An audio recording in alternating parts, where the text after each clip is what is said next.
नरेंद्र मोदी जी के 3 ब्रह्मास्त्र हैं, 3 हथियार हैं। पहला अस्त्र है ईवीएम, दूसरा हथियार है धर्मांधता और तीसरा हथियार है ED, IT, CBI, NIA. Bharat विश्व का सबसे बड़ा लोकतंत्र है, मदर ऑफ डेमोक्रेसी कहा जाता है, लेकिन सफल लोकतंत्र के लिए निष्पक्ष माननीय चुनाव आयोग आवश्यक है। आज मैं आपसे कहना चाहता हूं कि लोगों के मन में एक ईवीएम के बारे में विश्वास कम होता जा रहा है। प्रदर्शन हो रहे हैं। 28 पॉलिटिकल पार्टीज ने कुछ प्रश्न चुनाव आयोग के सामने रखे। नरसिम्हा जी हमारे बैठे हुए, इन्होंने खुद ने किताब लिख डाली थी। मैं आपसे कहना चाहता हूं कि क्या चुनाव आयोग का आज व्यवहार निष्पक्षता से है क्या? 28 राजनीतिक दलों ने उनसे मिलने का समय मांगा।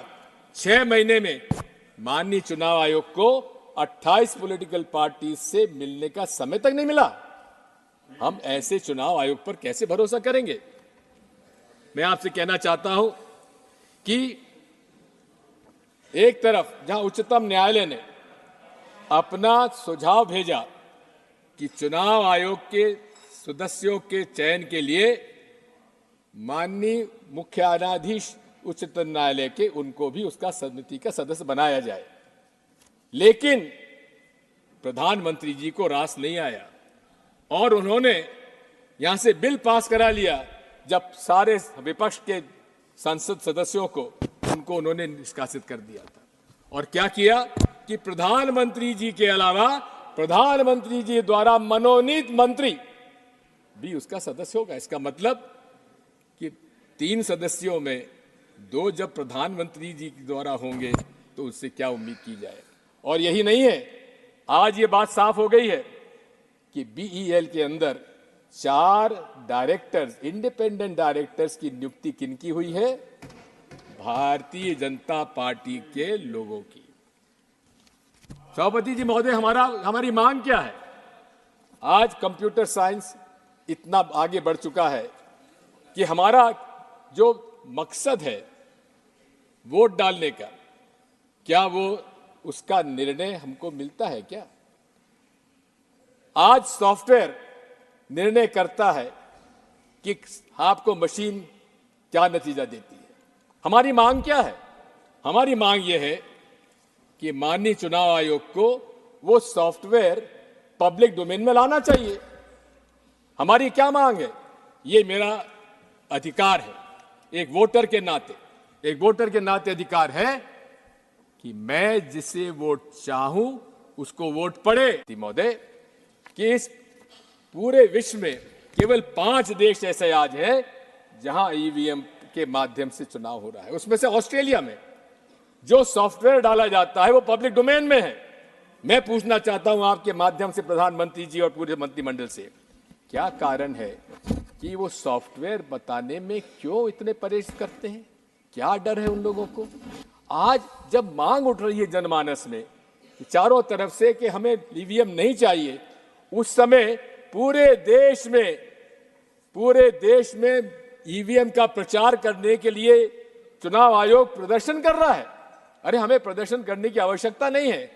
आप हमारी बात इतनी सी मान लीजिए, या तो आप बैलेट पेपर से चुनाव कराइए, जो 2018 में कांग्रेस पार्टी ने एआईसीसी रेजोल्यूशन में अपना मत रखा था, उस पर हम आज भी कायम हैं।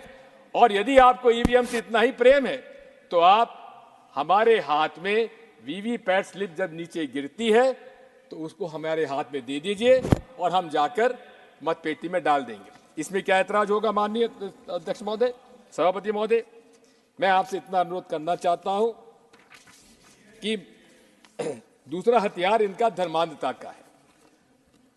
धर्म से इनका कोई नाता नहीं है। हिंदुत्व एक आइडेंटिटी थी, सावरकर जी ने जिसको नाम दिया था, और उन्होंने खुद ने कहा था इसका कोई धर्म का लेना देना नहीं है। लेकिन बिना धर्म का उपयोग करे राजनीति में भारतीय जनता पार्टी जनता के बीच में चुनाव में नहीं जा सकती। और यहां तक कर्नाटक के चुनाव में नरेंद्र मोदी जी खुद उन्होंने वहां पे आम सभा में कहा, बजरंगबली का नाम लो और कमल के फूल पर बटन दबाओ। चुनाव आयोग, माननीय सभापति महोदय, मेरी आपत्ति इस बात की है कि अगर छोटी मोटी बात भी अगर कोई और अन्य दल का कर देता, उसको नोटिस मिल जाता, लेकिन खुले रूप से नरेंद्र मोदी जी ने रिप्रेजेंटेशन ऑफ पीपल्स एक्ट का उल्लंघन किया है, अब इसमें सेक्शन 123(3)(a) का, लेकिन उस पर चुनाव आयोग ने संज्ञान में क्यों नहीं लिया? आज भी पूरे देश में धर्म के नाम पर ये व्यवसाय कर रहे हैं।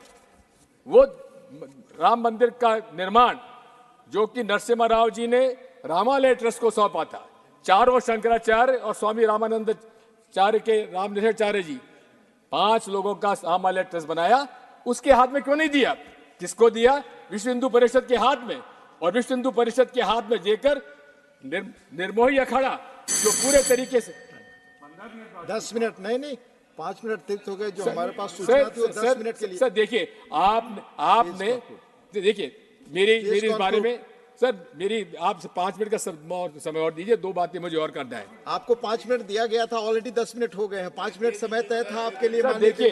देखिए बात यह है, आप कौन बात यह है, हमारे अब कोई समय ही नहीं है। हमारे लीडर ऑफ ऑपोजिशन का समय हमारे इसमें नहीं रखा जाना चाहिए, क्योंकि वो उनका अधिकार है। अभी जो नियम तय है उसी के अनुसार चलेंगे। प्लीज आप कंक्लूड करें। मैं आपसे कहना चाह रहा था कि पीपल्स रिप्रेजेंटेशन एक्ट का वायलेशन हो रहा है, उस पर कोई संज्ञान में नहीं लिया जा रहा है।